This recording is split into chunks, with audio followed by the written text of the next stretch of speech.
All right, we're getting ready to pour this driveway, but the concrete is honestly the last part of the job. Before we ever get to this point, we had to start by cutting out and removing the failed driveway, cleaning up any areas that weren't quite at the elevation that we needed, get the right elevations, and make sure we had a solid base underneath it. From there, we brought the subgrade back up, leveled everything out, and got it compacted so that this slab has something solid to sit on. This part's pretty important because a pretty driveway poured on a weak base is still going to crack and it's still going to fail. So after that, we set all of our forms to make sure that the driveway has the right shape, the right width, and the right drainage. You want water moving away from the property.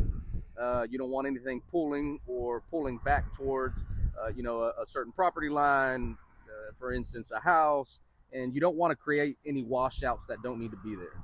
Now that we've got the reinforcement tied throughout the entire driveway, that still helps strengthen the slab and helps control movement once the concrete is actually poured. Next step, it's the pour. We'll place the concrete, get it leveled, finish it out, cut in the control joints, and make sure the edges are clean before we let it completely cure. A driveway is not just it's not just concrete in a hole. The prep underneath, that's what decides whether it's going to last or starts failing a year from now. So, one thing about MPB, we do things right.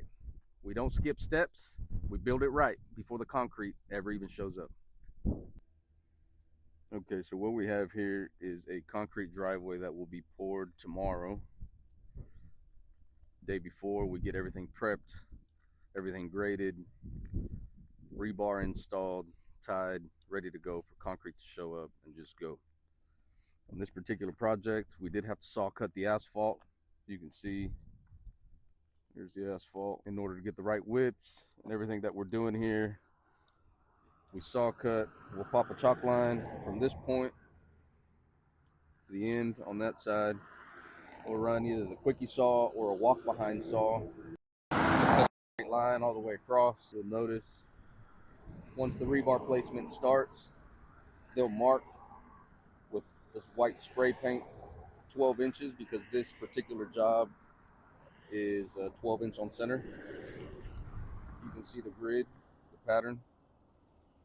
It's basically a foot by foot. Because this driveway is still granting access to this property line here, we do have a few steps that we still have to take before we pour. We're going to need to install some concrete blocks under the rebar to raise it before we start putting concrete down on the ground. One more time, we'll go through all of the form work and make sure everything is solid, sturdy. Nothing's going to get pushed out. And yeah, wait for the concrete truck to show up. So once we wreck these forms, once the concrete is on the ground, it's poured, everything is finished, tomorrow or the following day, we'll come back and we will backfill. So all of this is going to be taken out, but we'll grade just along the backside of this concrete to make sure that it looks nice and pretty and tidy. We don't want to turn over a job that looks like bad.